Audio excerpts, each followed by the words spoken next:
Hello everyone! Welcome back to my channel. Here is your Mommy Lola once again. Andito po ako ngayon para sa update ng na-propagate ko na caramel marble.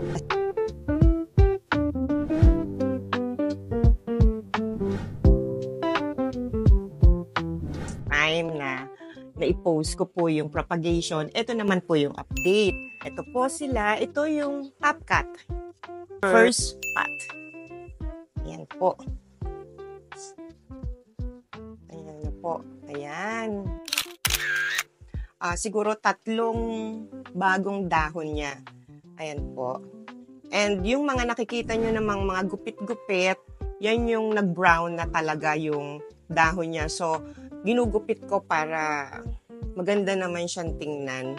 Ayan po yung top cut. Pot number 1. And second pot. Ito po yung second pot.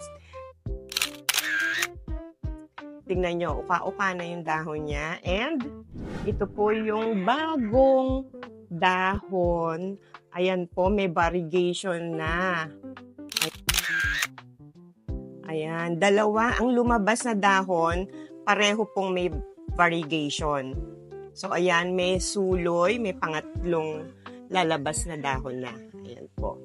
So, ayan. Kung makikita nyo, kasi pag titingin po kayo ng mga variegated na halaman, dapat titingnan nyo po yung stem. Itong stem, tingnan nyo naman ang stem niya, hindi lang talaga green. Ayan po.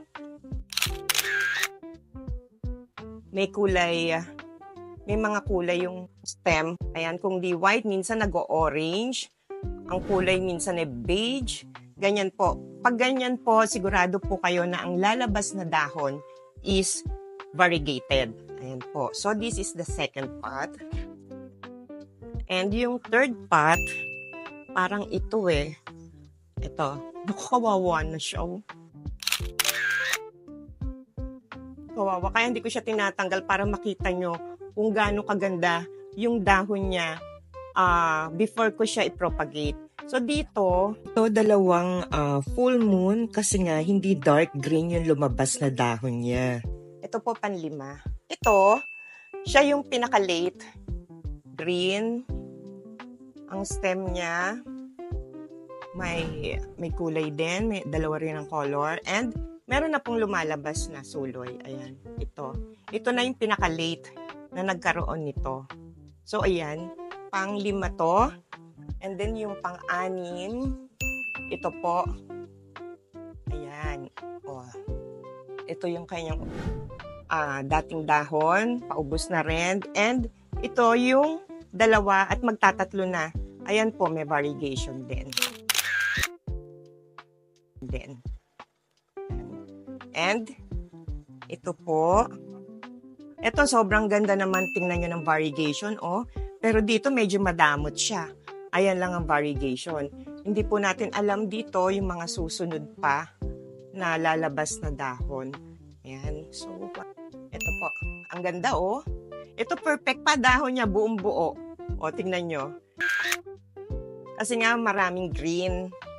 Ayan. Pagka maraming ganito, yung variegation, mahina yung dahon, madaling mag-brown. So, ito, meron na siyang, isa pa lang, medyo late din siya.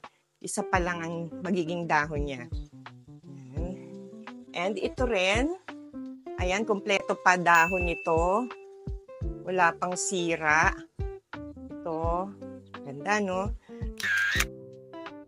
So, ito, wala pa rin variegation yung 3 dahon na inilabas niya. Hindi natin alam dito sa susunod. Baka doon. Kaya minsan hindi rin sa dahon doon sa original leaf niya. Hindi tayo sigurado kung ano yung mga lalabas na mga bagong dahon. And ito, buo din ang dahon. Ayan, wala pang variegation. Pero ang laki na ng mga dahon nila. Ayan po. So, yun lang po. Ito po yung update ng caramel marble. Yun lang po, and sana nagustuhan nyo itong aking update ni caramel marble. And yun po, sana nag-enjoy kayo and please don't forget to like and subscribe. Thank you for watching. Bye!